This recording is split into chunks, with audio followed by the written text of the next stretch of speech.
Hello, everybody. I hope you're having a wonderful day today. And today, I would like to share with you guys my collection as of right now. The last time I did this was almost 10 months ago. A lot of stuff has come and gone. Um, for financial hardship reasons, not too long ago, I had to sell a lot of things that would have been keepers, but it is what it is. I still have 34 amazing knives that I want to share with you guys today. This is going to be a long one. I'm just going to go through each one of them. There are a couple multiples because I love them that much.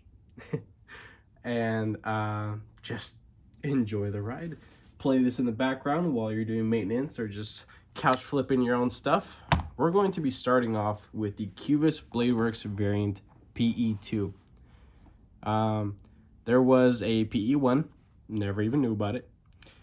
The PE2, I was at the very end of learning about it, got on, I believe it was a pre-order, got in on it, and it was something that was, it took me a second to get used to actually using because of the handle shape. This is the only sway back handle shape. What I mean by that is that the curve is back like that versus a traditional knife where it's straight or it curves downwards.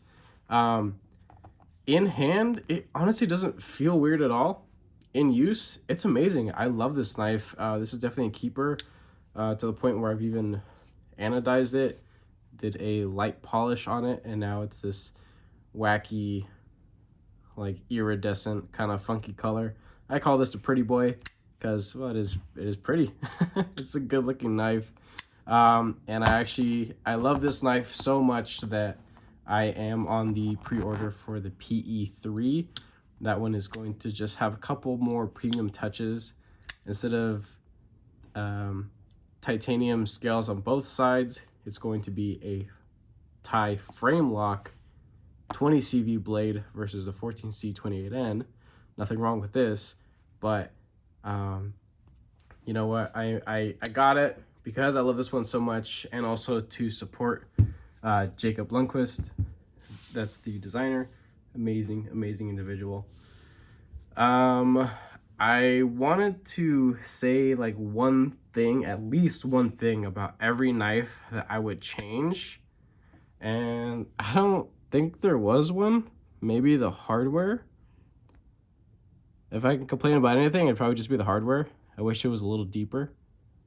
And that's about it. Nothing about the design. I think it's amazing. Just the hardware. I wish it was a little bit deeper so that way my bits can get a better purchase and I don't strip them or mess them up. Next one we got here. A lot of people are going to wish they got this because it is no longer available and won't be available for a long time, unfortunately. But this is an enthusiast's upgrade model. This is the Spyderco Delica 4. This is the basic bitch one, the S30V. This originally had like pink G10 or FRN scales, and Lynch Northwest. This is their number 9 or 9th variant or colorway of their mod kit, basically. So what they include, and I bought this already all assembled, has their amazing titanium deep carry clip, back spacer to match, and wonderful titanium scales with pretty cool holes. This is a wonderful little knife that honestly I don't use all too often. It is very fidgety in my opinion. It doesn't like drop shut at all, but it is a short enough blade. It doesn't have much room to travel, as in, you know, opening up, so I can give it a pretty decent amount of force to flick it out there, and there isn't any movement side to side. Some people have thought that maybe this is just really loose. It's not. I just don't use it, so there's nothing really in there that's gunking it up. The action has stayed pretty pristine since I got it. This is a collector's piece. That's all it is really to me, and I'm very thankful to have it. The only thing that I would say about this is I wish there wasn't that hole there at all, and that there was some micro milling over the whole thing. I know the company is capable of it. They can definitely do it. I'm sure they would charge a little bit more, but knowing what I know now, I wouldn't mind paying a little bit more for that. So there is that guy. Something that I gave maybe a little too much shit to was my Chris Reeve Small Sebenza 31. This has been a wonderful, wonderful little knife that I could just take out, throw around, not really, be worried about, the action changing throughout the day, or maybe a screw coming loose or anything. The level of quality and consistency when doing maintenance on this thing has just been awesome. I have zero complaints. The hardware on this, it is wonderful. This is what I would consider a ultimate one and done knife for an individual with deep pockets. This is an almost $500 knife. Yeah, it can get up there. I don't quite remember what I spent. I think it was like $450, but after taxes and the payment method, the credit payment method that I went with, there was a little bit of interest added to it, and yeah, for at least me, it was almost $500. So you can get it for $50, maybe cheaper than what I spent on it. If you can stomach that, if you have deeper pockets than I do, yeah, this is a one and done knife. This thing's sick. I've modded this a little bit. It's not done yet. Acid wash the blade. I am planning to put a stonewash on it. I just need to practice stonewashing first. I have a tumbler, but I want to try a couple different techniques before I go and, throw this in there. And then I anodized the, everything. The clip scales, the backspacer, the lanyard tube, and yes, it does rattle. It's just a thing, but this thing is undeniably amazing for what it is, and it's really all the knife you would ever need. So I call this a great one and done knife if you have deeper pockets. Something that I don't use as much as I probably should, because I definitely could put it through some pretty heavy tasks. This is my Doug Ritter RSK MK2, I think is the proper name. I'm always making fun of the actual model name of this. But this was the rare sprint run. This was a second one. There was a first one, didn't even know about it. Last minute learned that this was a thing, and I decided to go ahead and put some money down for it. So this is in Magna Cut and just ridiculously well machined, solid carbon fiber scales. This is a knife that probably the most people ask to purchase off of me. And I kid you not, if I were to put this up on NAF sale, not even to scalp anybody, this was only it was $210. That's still a good chunk of money, but it is USA made. With the level of materials you're getting here, that is a bargain, an absolute bargain. But this thing would literally sell within 10 minutes probably. It would just, it's that popular of a knife. But it is on the larger side. There is a mini, but not in this variation of materials. One day I'm sure there will be, and I mean, I'll get on that if I'm able to. But the only little thing that I have an issue with about this thing is the Omega springs.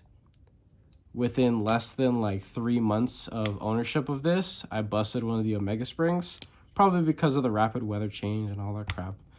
I will narrow it down to that, sure, whatever. One of the Omega springs failed on me. The action went to shit, and it took maybe like 2 weeks for me to get new springs from Hogue. I did request for them to send me 2 sets of springs, but they didn't listen and only sent me 1. Not a big deal. At least they sent me some anyway. That's what you can expect from having USA customer service versus Chinese or out of the country customer service. It's just, things are a lot faster, and I value that. I think that's pretty cool. But yeah, excuse me. I just wish that the Omega springs were a little bit stronger on this. There's actually another knife on this list. 2 budget knives that run on Omega springs and a crossbar axis lock style knife that are actually better than this as an action. But that's about it. Besides it, this thing's freaking awesome.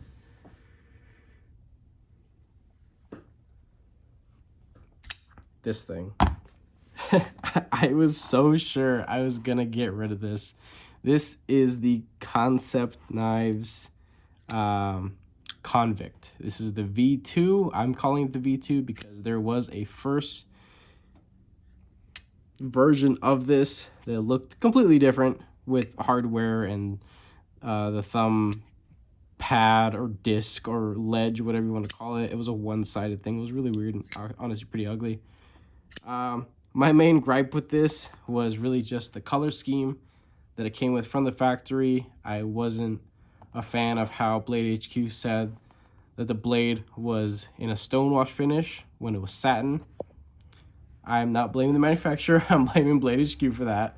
And whoever's in charge of their listings, still, they've never, since making my videos and unboxings and everything and content on this knife, they've still haven't changed that. If you were to go to look up the teal variation of this, or the green ano, it still says that it has a stonewash blade when it is most definitely a ugly satin. So I decided that the action on this thing is so freaking sick, and the cutting quality of this blade is so undeniably good. I wanted to test my luck at modifying. This was one of the first knives that I really went ahead and started doing stuff to. Acid wash the blade, remove the stock thumb studs around, put some aftermarket studs that are meant for a bug out. They don't fit perfectly, but from a little bit of a distance away, you can't really tell. Anodized it, little bit of hand sanding. It has this nice little sheen to it overall. It's pretty cool. One of the issues that I had was the lack of a forward finger choil. That is no bueno. I don't like that personally, but this is a knife that I am in the process of modding, so I am going to be taking material away from there to be able to get a full grip on this and really be able to use this. But yeah, this has stayed in my collection only because this was a great platform to practice modifications, and the action and the cutting geometry is just absolutely insane on this thing. So yep, here's that guy. This big guy. Alrighty, so this is the Spartan Blades full-size Harsey, what is it called? And I got this from Wayne Sharpworld. He purchased this knife. It was just not really floating his boat. So yeah, he sold it to me, and for honestly a pretty sweet deal. A little bit of a YouTuber buddy discount. I told him if he can sell it for more to somebody else, go for it. I understand. But he was just like, you know what? Like, let me just get rid of this thing. And I'm so glad to own this thing. I'm never going to ever be able to really put it to what this thing was intended to be used for. Hunting alligators, like my cousin Jason would say. But I'm thankful to have it only because I was able to experience another part of USA production knives, or higher end USA production knives. Brand new, this thing's like $500. I got it for significantly less It is a keeper in the collection, and it will be seeing some modifications, color-wise, finish-wise, sometime in the future. Maybe I'll even make a video on it. It's probably going to be a long one. But the only little issue that I would like to say about this thing is just access to the lock bar. It's pretty lousy, but I can definitely change that eventually.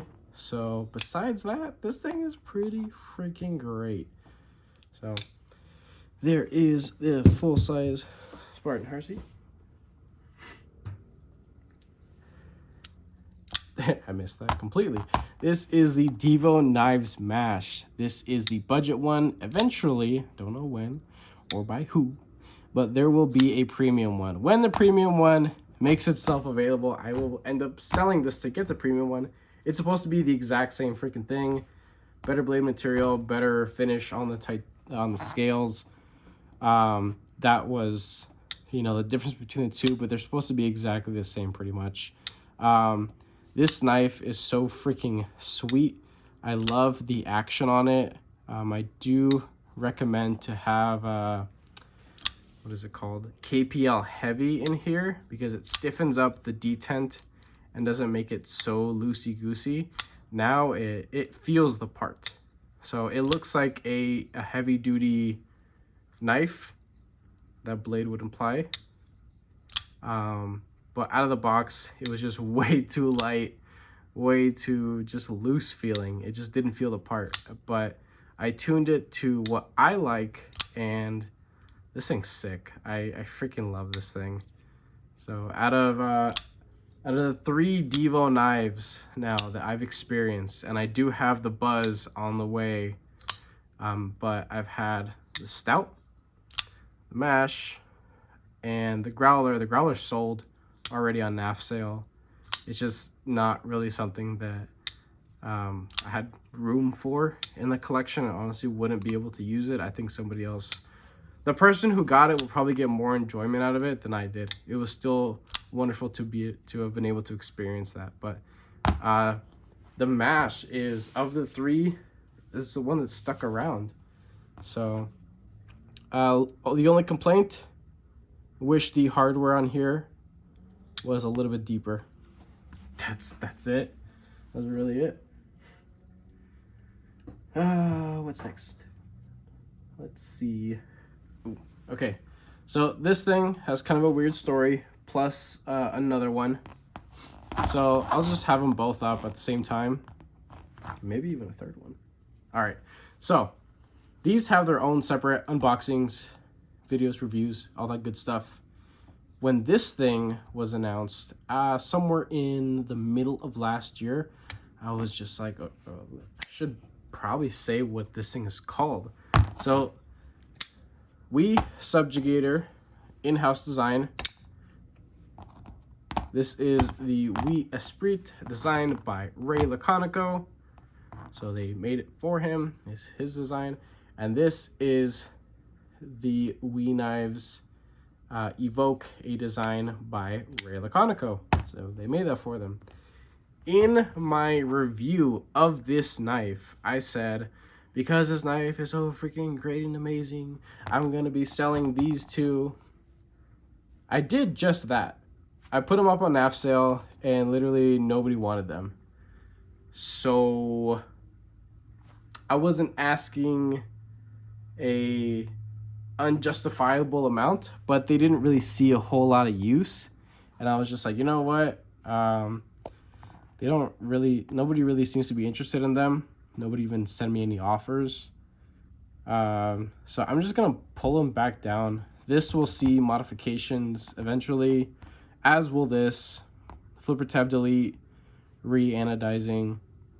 With this, I'm going to be stone washing, or like acid stone wash the blade, and then more anodizing. And this thing is just going to stay as it is, because in my opinion, it is still the perfect amalgamation of the 2. So that's really it. My only issue with the WE Subjugator is for the life of me, was never able to take out the the hardened steel insert there to tune the detent to be a little bit lighter. This thing is extremely strong. I mean, the action on it, it's great and it's extremely snappy, but it is running on bearings, but it doesn't feel like it. It feels more like it's on washers, so it's a little bit it's not so great, but there's still a whole lot of charm to this thing. So I decided, you know what, I'm going to keep it and just do some modification work to it. So there is the WE Subjugator, the WE Esprit. Nothing really wrong with it. It's just the finish on the blade. I don't like it at all. It's a satin. Now I've learned to be able to change that and deal with that. I don't know how I'm gonna take off the thumb studs. I might mess them up in the process, who knows. But what else? Oh, the cutting performance of this thing. It's okay. It's not great, but it's good enough for all the daily tasks you really need. So it is back in the collection. And the Evoke. Have a whole lot of good to say about this thing. The only bad is that I wish that the tip came down just a little bit lower, just a hair lower, just so I can get at it and actually like justify using it at work, because I typically go for, like, most of my carry to work is more utilitarian shaped blades. This isn't really, but it's a wonderful slicer. It's better than the Esprit, but not as good as the Subjugator. It's in between, so it's definitely good enough for me. So there is the WE Evoke. Let's just do the rest of the WEs. There's only 2 more.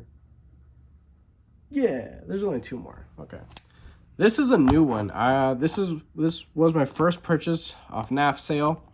This is the WE Mini Malice Button Lock Bead Blast Bronze Stonewash. I got a sick deal on this thing, and I'm extremely happy with my purchase. The review of this knife isn't even out, but I'm gonna tell you guys right now, keeper. Absolute freaking keeper. I've been so happy with this thing. It's everything I hoped it to be, and a lot of the times I don't get to say that, so this thing's pretty sweet.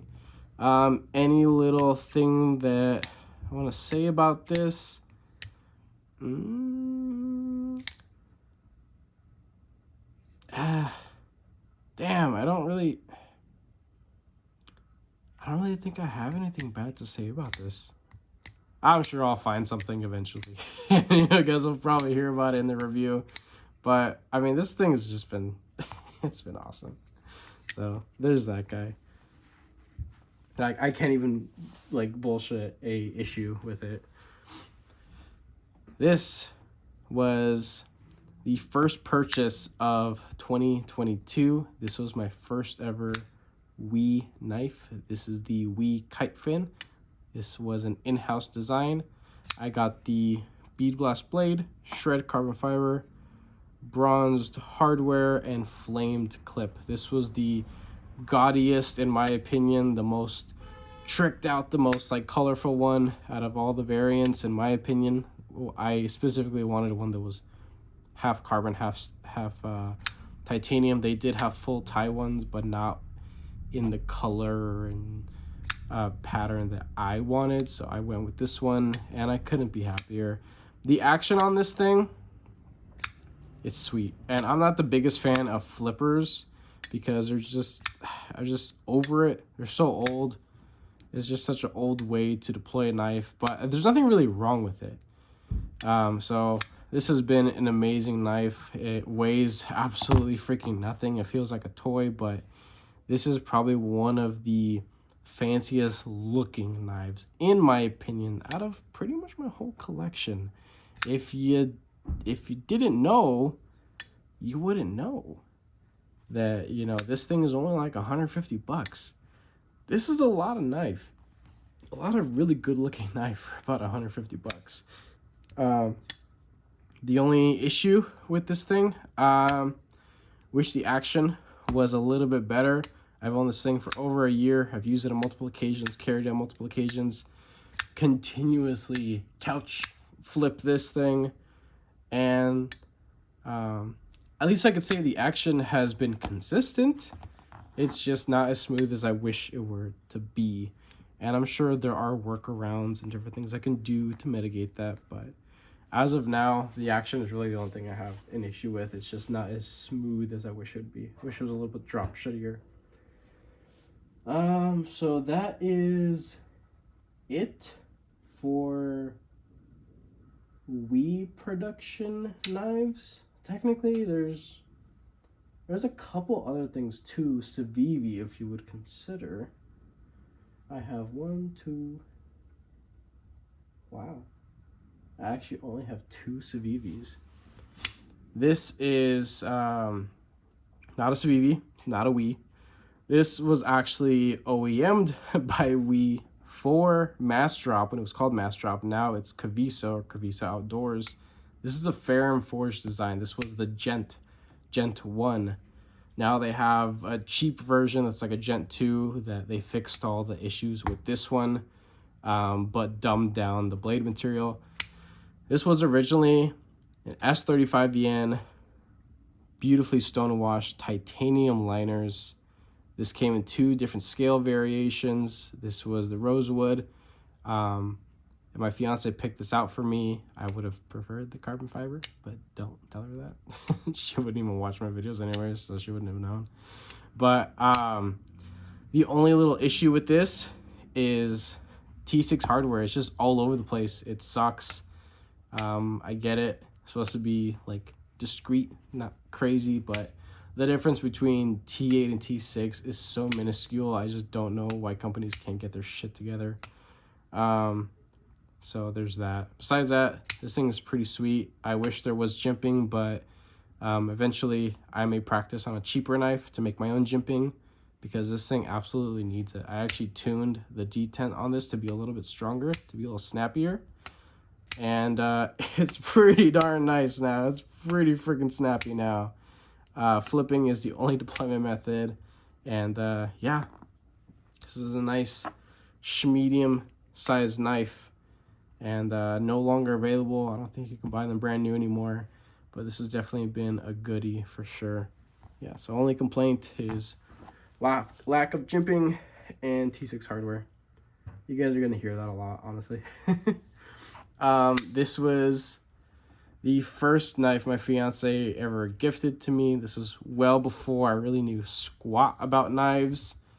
This is the Civivi Backlash. This was one of 3 knives that Civivi ever came out when the company started a couple years ago.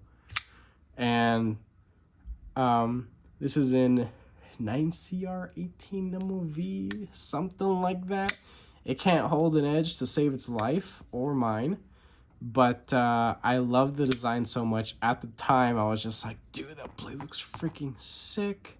And when I got it, I learned that, yeah, it is actually pretty freaking sick. It feels great in the hand. You get this full-size finger choil, actual jimping on the spine, a little bit of harpoon action going on there. And this thing was actually really good feeling in hand. I'm in the process of doing some light modifications to it. So I'm going to do, again, acid stonewash on the blade. I'm trying to polish, like hand polish the scales here. This is the carbon fiber laminate over Black G10. So it's basically just carbon fiber sticker. I can't sand too much because then I'll just remove it. I have a aftermarket tie clip to match the look. And yeah, so it's in the process. I guess the only issue with this knife is that it is on, my preference would have been for this to be a hair smaller, a little bit more compact, and when they made new runs of this in D2, I wish it was something like 14C, Nitro V, something like that. That would have been sick. And charge twice as much. I don't give a shit. That would have been freaking great. But yeah, no, they upgraded the 9CR ATMOV to D2. Woohoo! So there's that. But that's a keeper in the collection because it was a gift and I can't get rid of it. Last week's Civivi knife. I promise, guys. I promise. I think, yes. Yes, that's it. Okay. This is my Elementum. When I unboxed it, it was kind of meh. When I did my review, it's kind of meh. You know, it's kind of whatever. But in use, this is a great knife. And this could definitely be, without the overpriced Flytanium scales, this specific one was the S35 Yen variant. And it was like almost 80 bucks. It's a good chunk of money for a Civivi at the time. But now the S35 Yen versions are kind of rare. They don't make them anymore. They're hard to find.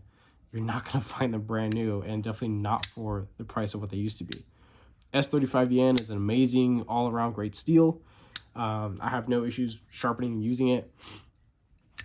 As you can see, I have done plenty of modifications to this. Again, I'm going to do an acid stone wash. This before was a regular silver stone wash. It was actually really nice looking. I kind of regret doing it. But this was kind of like my practice knife. The Flytanium scales that are on here, I originally had, these were natural JG10, and I had the typical Civivi clip. I added the Flytanium scales. They cost almost as much as the knife. And for whatever reason, they just didn't have the best finish on them. I wasn't the biggest fan of them. But this has been a fun knife to use. So while the action is kind of meh, it's pretty darn good now that I've had it for forever, what it feels like. It's such a good knife that I use this as one of my comparison knives. And to get on the list of comparison knives that I use, it has to be something that I actually take out and use often. All my comparison size knives I use and carry a lot because I do. I don't want to compare a knife to a knife that I don't like. And this is one that it cuts so well. It has the cool factor that now it's rare. And it has sentimental value in that this was like the first thing that I ever anodized. It has a titanium pocket clip, titanium screws, and I've done a lot of like little things to it to make it personal.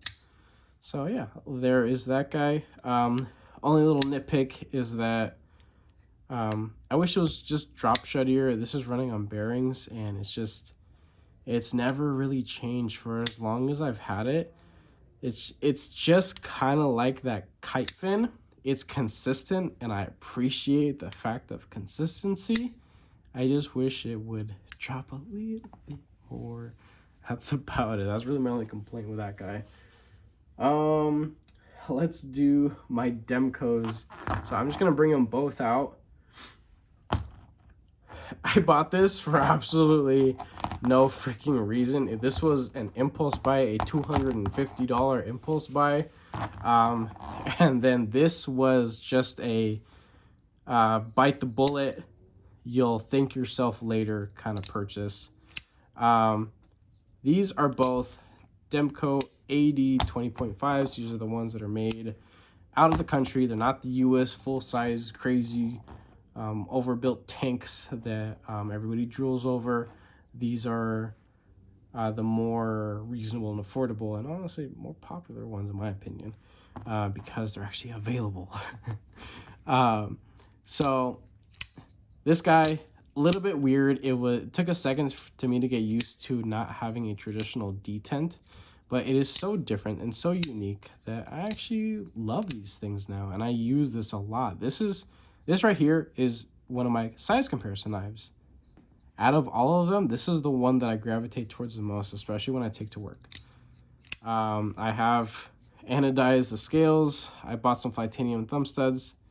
Tried to color match. Didn't really work out too well, but you know, it is what it is. I enjoy it and I love using it. This, of course, was the, in some people's opinion, the overpriced 3V and textured tie. Again, I bit the bullet and I'm thanking myself now because I love it. It's awesome. It feels great. It looks great. It's kind of funky looking, but it's just such a goodie to use. And then this one, I got it just as an impulse buy, really. So it's essentially set up to be the same thing.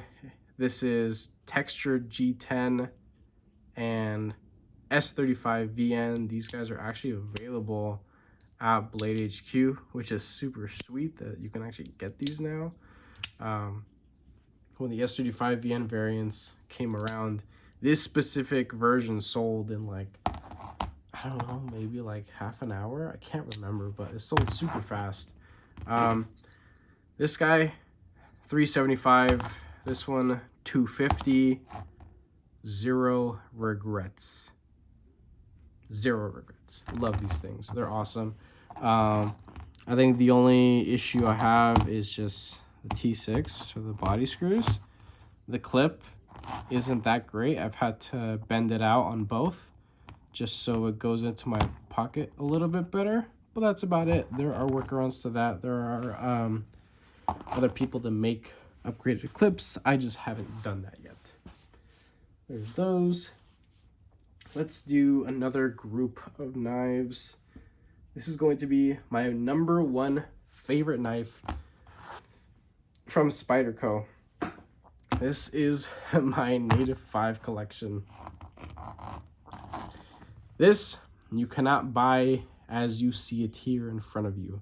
This was a mix of two different knives that were extremely overpriced. I paid way too much freaking money. And yeah, but I'm happy that I have it now. I'll just tell you guys, I can't remember if I did in the unboxing video. Sorry, that's my dog barking in the front yard. But originally, it had all silver hardware, silver backspacer, clip, and blade. It was an S35 VN. And with the fluted tie, it was around $500. Yeah, that's a good chunk of money. But wait, there's more. Yeah, it did actually just say that right now. I wanted this look so bad that I went ahead and went back to eBay, found a Blade HQ exclusive of a Jade G10 full thickness, like scale wise, M4 variant, and I paid about $300 for that. So its sibling, or the other one, sold already. It's gone, out of the way, and this is my knife. So this is one of the crown jewels of my collection. I'm pretty sure those of you who have seen my videos about this guy, you guys are probably just rolling your eyes. Well, here he goes again, talking about the Native 5. Yeah, I love this thing, and I don't use it as much as I probably should. But, and it's not that I'm scared to use it. This is definitely a user. This is not sitting in a display case, because it is, to me, in my opinion, just a knife. There's just a lot of enthusiast elements to it and a lot of money tied up into it that I don't ever plan to get back, because who's really going to buy this from me if I ever really needed to sell it? So only another crackhead like myself. So there is this guy. Only complaint is that you can't get it like this. You can't even get the regular version. This right here, not this specific variant. I basically did the same thing I did with this. I bought two different knives to make this. This is also an M4, because I love coated M4. It's great. Uncoated M4 is garbage. Absolute garbage. That is the only blade material that has ever rusted on me. Even D2, I went through a phase where every other day I felt like I was purchasing a D2 budget knife from Amazon. I'm sure you guys remember that if you've actually been keeping up with my videos. But it was like last year in the middle of summer, I was just reviewing and unboxing D2 after D2 after D2 G10 knife. And none of those rusted on me, but I had uncoated M4 rust on me. I had a smock. It was a Blade HQ exclusive. I sold it, and the person who has it is very happy with it now. That's all I care about. But this was the first Spyderco that I bought for myself, and this is what started my love with the Native 5, because it is just knife. It's just there's nothing fancy, there's nothing special about it, there's nothing cool or crazy, there's no like super fancy flex factor about this knife. It's just knife, and it's done so freaking well that I love it. I have zero complaints about it. If I really want to nitpick, the hardware maybe, the hole, that's about it. But really, that's it on the lightweight. It weighs absolutely nothing too. It's like 2.5. This one is a freaking brick. This was, oh, you know what? No, I didn't sell the other one. It's right here. Damn. Okay, never mind. Okay, so the S35 yen blade that came on this is now on this. I completely forgot, because I just don't use this. So I bought this. This was just a project knife, essentially. I'm actually selling the full thickness G10 scales on NAF sale, if anybody's interested. Those, I'm just trying to get rid of them. It's dirt cheap. But these are RGT scales that I customized. I practiced like sanding, a little bit of polishing, and I got this weird kind of, I don't even know what the hell to call it. It kind of reminds me of like money. I don't know why. It's just like this like Lady Liberty like old green, but then it has this second anodizing that has a polish that is kind of goldish bronze. I don't know, just it screams gaudy and money, and honestly it looks like a gas station knife, but I don't care because I like it.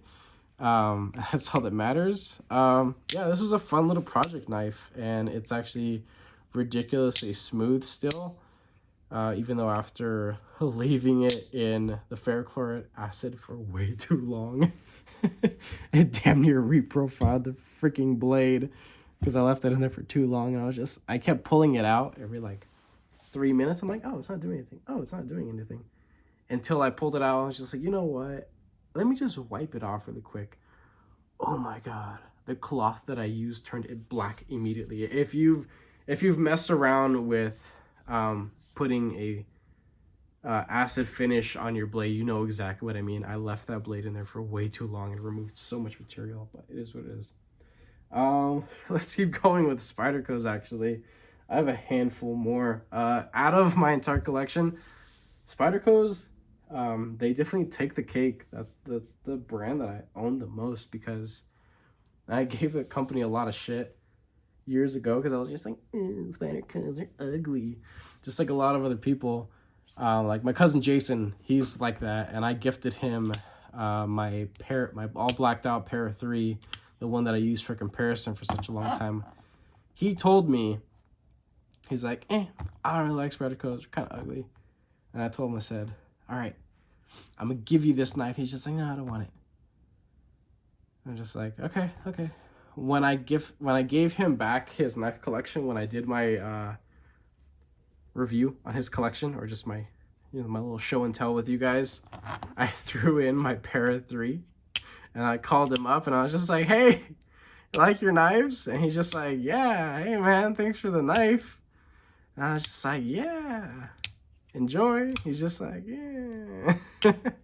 I hope he's actually using it, because that is what's so amazing about Spyderco knives, is that there is hardly any fuss with them.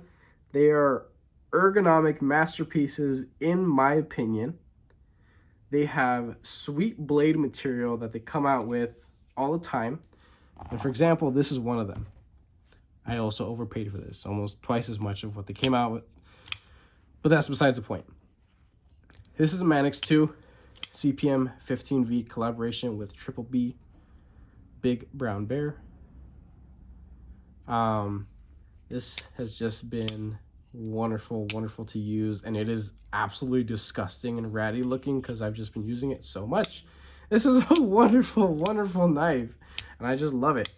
The only little issue with this that I actually fixed was the spring was just a little too strong for me, honestly, with my little frail little fingers.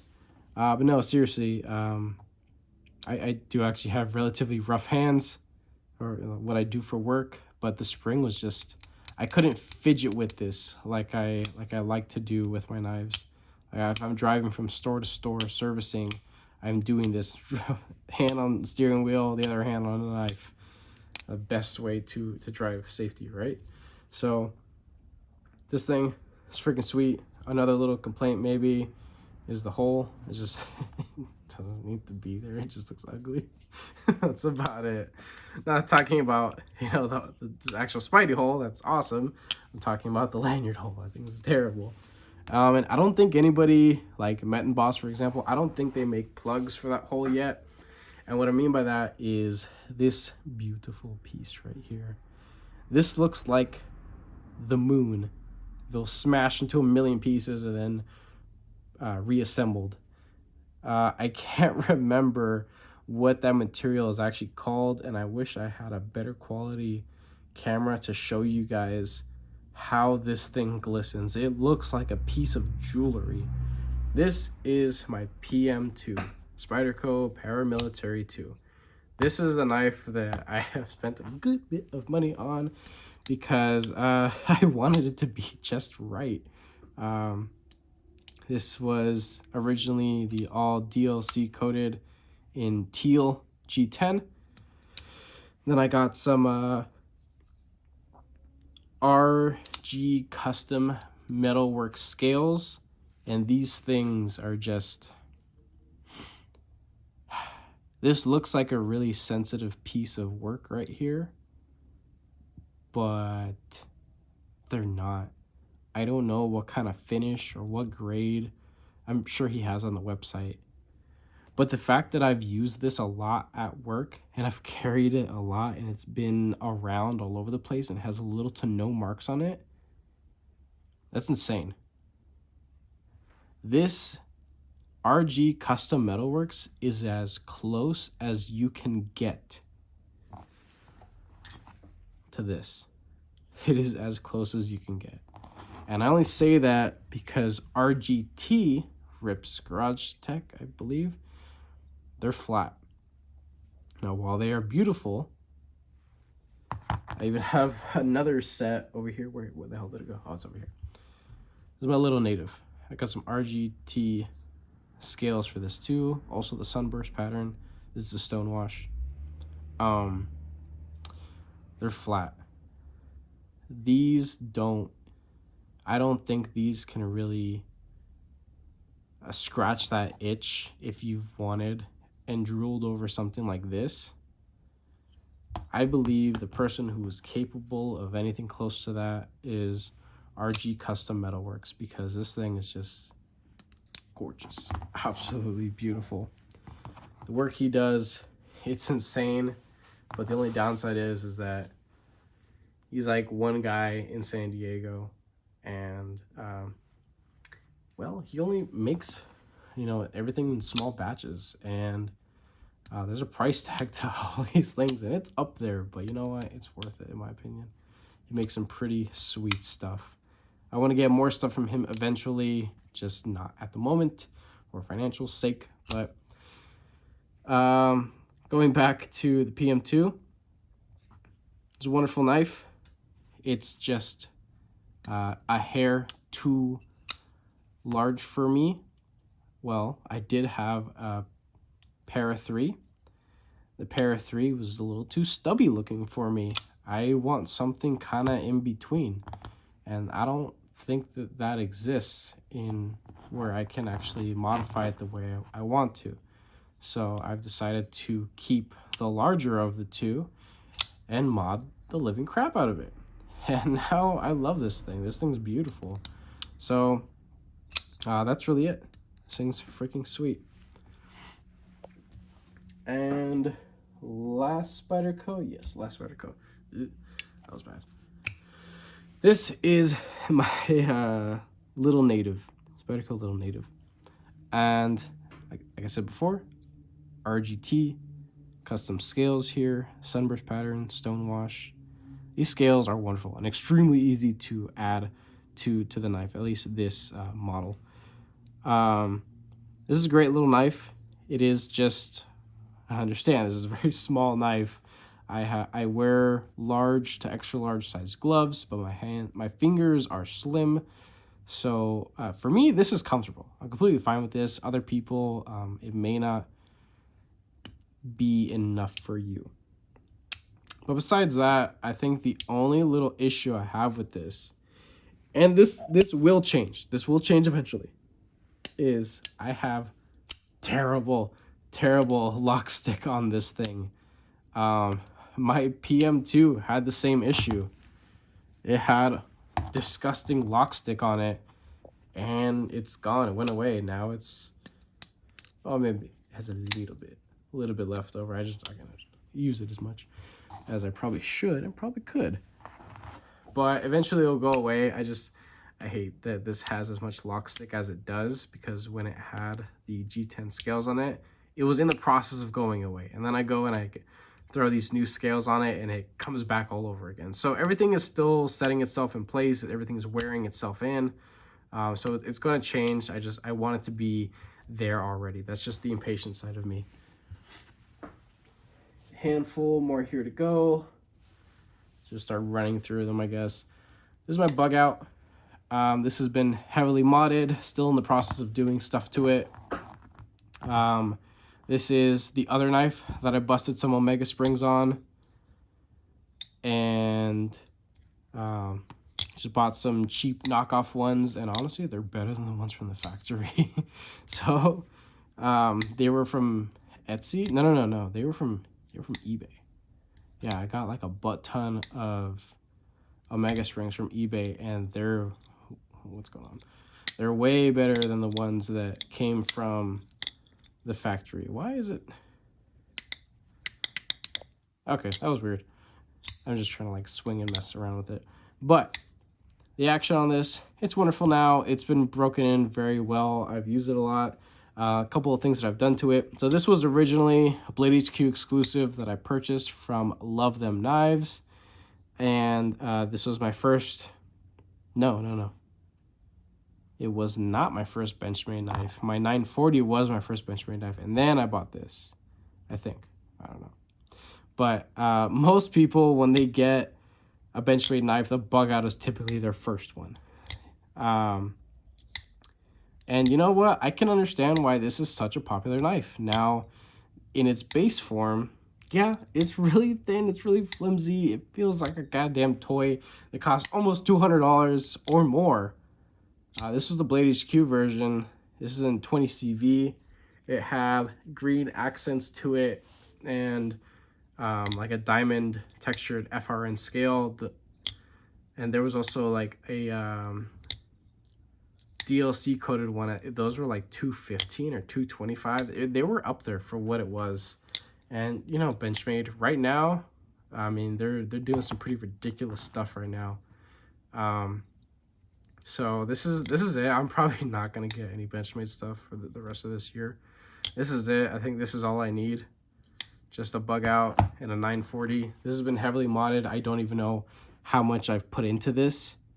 All the hardware is titanium. Thumb studs are titanium. Scales, titanium. Backspacer, titanium. Clip from Lynch Northwest, titanium. The screws from Lynch Northwest, I'm pretty sure, are steel. And the axis lock It is a Flightanium aftermarket one that is also titanium. The pivot is steel, and I'm trying to find where to get an actual titanium one, because I want to rainbow the crap out of this thing. I want to, you know, do my anodization and just like have a good time doing it. So, but at the same time, I kind of like that this is all silver and kind of boring. Some people may think it looks beautiful. Some people may think it looks boring. I'm teeter-tottering between the two ideals here, but I don't know how much I've actually put into this, but this is, as it sits right now, is a lot. It definitely costs a lot. I just kind of went credit card happy at the end of last year. So, including this, yeah. And this is my Osborne 940. This is a Blade HQ exclusive. These are actually back in stock. It might not be by the time you guys see this video. This is DLC coded M4. This originally had JG10 scales on it. I have done something a little crazy here, and I purchased some aftermarket scales and matching clip from Metin Boss. The knife itself was about $200 or $198. Excuse me. And I basically put about $300 into it. Metin Boss sent along some matching zirconium backspacers or not backspacers, standoffs to match, and this is just this is this collection's Black Knight essentially. This thing is epic. It is thick in hand, extremely comfortable. Like, this looks a little edgy and maybe a little crude, but you wouldn't be farther from the truth. It is very comfortable and still a wonderful, wonderful knife. This is also one of my comparison knives, just like the Bug Out. I don't really think I had any complaints. They're an absolute bitch to take apart and do maintenance, but I think that's access locks all across the board. So it's perfect. Almost perfect. It's pretty darn close to being perfect. Alrighty. Let's do my MBKs. So this is the first one that I got. Absolute trash, absolute garbage. I got it from Love Them Knives. Not his fault at all. He wouldn't have known. But this thing had so many issues. It's good now. I had to tune it a bunch and just deal with some issues. And as you can see, I have modified it a good bit. So, dyed the scales, anodized, clip backspacer, and acid washed the blade. So this is the Mini Old Guard regular drop point variant, and this was the titanium Wharncliffe version, and this thing is one of my favorite knives at the moment. I have done a cool anodization job to it. Just look at how that freaking backspacer pops. That thing is so vibrant, so cool looking. But yeah, these things, for whatever reason, they do not go back together that easily.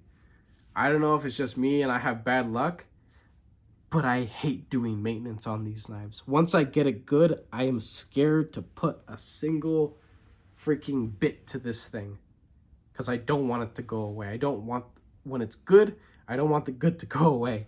So I leave these as they are. Since doing the modifications to this, I'm trying to get that action back of how it used to be before I did the modifications. It is still pretty snappy. There's no movement side to side, believe it or not, or up or down. It took forever and a day tuning that inset liner right there. These things are just little bitches, man. They're so sensitive.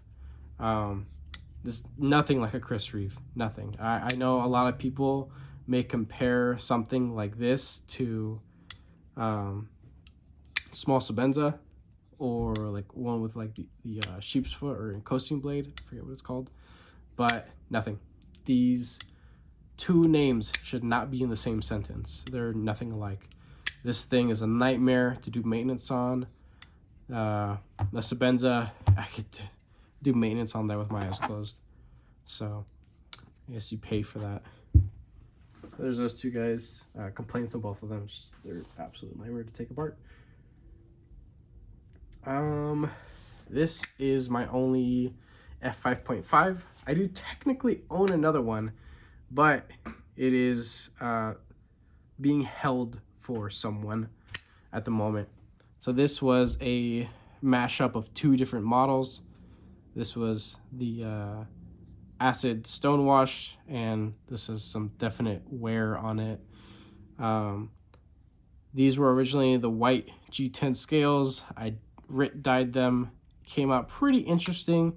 A very organic pattern. Not something that I think I could recreate, honestly. It's just the way that they came from the factory. This thing's just sick. I love this f5.5. I use it a lot, like a lot. And honestly, I think I kind of want a titanium one, but that would just be an absolutely unnecessary impulse buy. But then again, what have I been showing you guys for the last hour now? So maybe one day, sometime this year, but as for right now, this is my f5.5 in its current state. I'm very happy with this thing. It's wonderful. Any issues with it? I wish that the hole was maybe a little bit bigger so I can reverse flick it a little better. But the thumb flick, for me, the thumb flick is my favorite way to deploy this thing. It is just ridiculously snappy and very, very smooth. Finally breaking through that finish. This thing is just very, very smooth. I definitely enjoy it. In and out of the pocket, it is a little tight, but it is what it is. I bent out the clip just a hair, nothing too crazy, and it goes in and out just fine now. So there's that guy.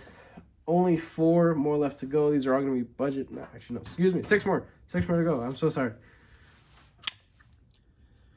Bridgeport Knives, $395.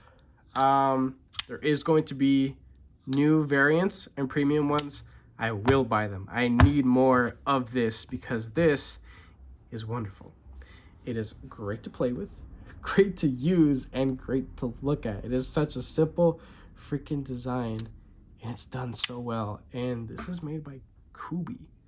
Kubey may not be known for their super premium knives because they started with just like budget knives, but this thing is ridiculous, absolutely ridiculous. And they're actually the ones who manufacture the Devo Mash, which is basically the big brother to this guy. But between the two, I'd probably carry this more than the Mash because this is a little bit smaller. The action on both of them is absolutely amazing. I think the action on this is just a little bit better, even if it is a smaller, lighter blade.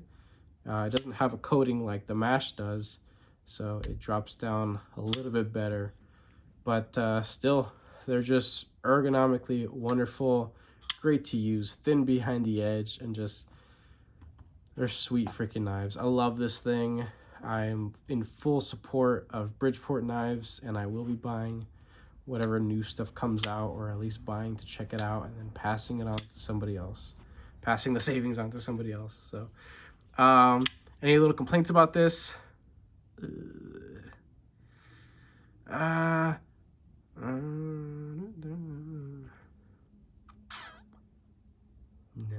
not really. Maybe the hardware a little bit deeper. That's just me, I guess. I wish the hardware was a little bit deeper. Let's do this thing. Recently did a review. This was like one of the first knives I bought for this year, and fixed blade. This is the Kaiser Knives Maverick Customs Mini Harpoon. This was the one in CPM 10V, and it has this rather abrasive coating on it. I still don't know what it is, but ergonomically wonderful, and maybe the only complaint I have, besides the actual holster, but that's just me, there are workarounds to that. But talking about the knife itself, I wish it was maybe a little bit thinner behind the edge. It is pretty good for EDC, but I think this was really meant more for self-defense, which I don't do self-defense stuff. I don't give a crap about that kind of stuff. I'd be broke if I did. I'm not. I think like self-defense designs and things like that are just kind of a waste of money, because how often are you actually going to be using it? I tried to EDC this, and to pull it out, I almost put a hole in my shirt, work uniform, and myself. So this is something I just don't carry, but I'm thankful to have. Eventually in the future, I'll probably make or have somebody make a custom sheath for me, or try out different aftermarket sheaths to carry it a little bit better. Maybe like a pocket dropper, or a leather slip or something. I don't know, but I gotta get rid of this holster. This thing is absolute trash. So there is that guy. Knife that I don't use, but bought just cuz. It was like 15 or 17 bucks. This is a Opinel, the carbon one. So this is the one that corrodes versus the stainless steel. I bought it just to know what Metal Complex was always referring to when he would make fun of people about what slicey really is. And yeah, this thing is pretty freaking slicey, but not practical whatsoever. It takes about a year to get the blade out. It is comfortable in hand. Nice little. This is like a project knife. You throw this in like a little, like a arts and crafts if you ever need something. But I think a small X-Acto knife kit would probably fare better inside of a little project box. So, but there's that guy. Got it just to say I have one and have experienced it. So there is my little Opinel. I think this was the model number 7. So this is like one of the medium-sized ones. They go up to like a giant freaking machete, and then like tiny little ones for your keychain. 3 budget ones. These are probably gonna be boring to you guys, but these are keepers in the collection because they're so sweet. This doesn't have a review on it yet, but it will be coming out eventually, promise. This thing's awesome, and this is actually one of the knives that I think has way better action than my Doug Ritter Hogue. They are about the same size, but the blade tip is a little bit lower, so I prefer using this more at work. There's so much similarities between the two. It's insane. This is the CMB Main Knives Predator. Yeah, I know, kind of weird name. But this thing it's been a wonderful, wonderful budget EDC knife, and I can't get enough of it. I wish that this was one day gonna be made into a premium production knife, because this design has so much potential. I love that blade. It's awesome. You get the look and aesthetic of a drop point with the functionality of something a little bit closer to something a little bit more utilitarian based. I'm not going to call it Sheeps for Wharncliffe, but the point is just further down than a typical drop point, and this thing has been an absolute dream to use at work. The only issue I have with this is the G10. It's slick. It is very smooth, and I'm sure there are ways to rough it up, but yeah, it's a little slick, but that's it. Besides that, this thing is it's almost a perfect budget knife. Review coming on that guy soon. Alongside this one, this is the Canadian Knife Co. Sleeper. I almost forgot the name of this thing, but I was going to do a comparison between this and the Devo Knives Growler, but somebody bought the Growler already. It's probably at their house already. You're welcome. Hopefully you enjoy it. I was going to do a comparison between the two because this is also manufactured by Shieldon, the same company that manufactured the Devo Knives Growler. And this thing has things that I wish the Growler had on it. And I don't know if Kevin knew that they were capable of contoured scales and better action, snappier action. Maybe I just got lucky, but this thing is extremely smooth. I believe this also has multi-row bearings, and it's just, I wouldn't say an ergonomic masterpiece, but it is very, very comfortable and almost not as good as a slicer as a Growler, but it's almost as good of a slicer as a Growler. And the hole is awesome. Thumb studs are sick.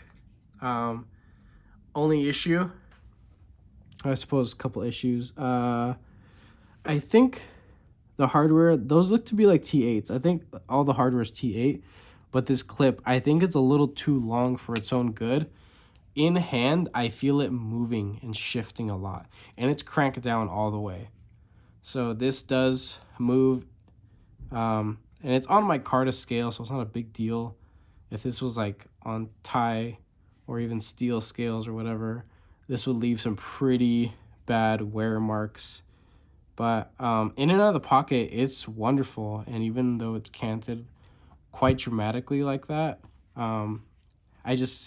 I wish that the clip was a little bit shorter. But yeah, that thing's awesome. Review coming for that. Again, just letting you guys know that thing's sweet. It's sold out so fast. I'm sure more are coming out. And last but not least, a knife that I don't use, but will be one of the first knives that I practice reprofiling. This is the only Citivia knife out of like the 5 or 6 that I've experienced. This is the ST124. I've only kept this around because of the quality of the axis lock. It's just the springs are extremely strong. It is fun to mess around and play with. And it is extremely comfortable in hand. And it was like a $30 knife. And even in D2 bladed material, I think that this is an amazing platform for somebody to practice doing modification work too. So what I do plan to do eventually, I'm probably gonna need a grinder, but I want to basically clip that tip. And I'm gonna try to make it something kind of like a spade point or something reminiscent of my Osborne. I want to basically turn it into this, if you can see where I'm going with that. So I'm gonna lose a little bit of edge, but honestly, I'd rather have a more functional edge than more length. I'm okay with losing out on a little bit of length, not that big of a deal. So I'll be grinding off a little bit, nothing too crazy, but I want to put this thing back into circulation. I just need to remove some material, and this thing is going to be a banger of a budget knife. And with D2, all you gotta do is just put a some like knife shield, or put an acid wash on it or something to help with corrosion, or you just leave it as is, and just let it, you know, patina over time, as long as you don't leave it soaking in a, I don't know, in a vat of lemon juice. I'm sure it'll be fine. But yeah, this is a $30 knife that has stood the test of time in my collection, only based on its potential to be a great knife and the fact that it's extremely ergonomically simple and very neutral. It's just such a simple little knife, and it's a good one in my opinion. So I know this was a long one, an hour and 15 minutes.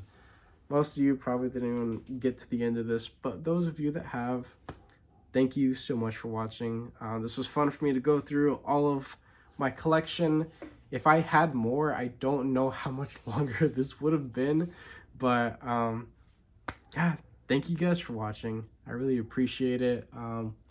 Maybe in another 6, 10, whatever, a year from now, I'll do another collection update, and maybe we'll compare to see what's stuck around and what's gone and come in and whatever.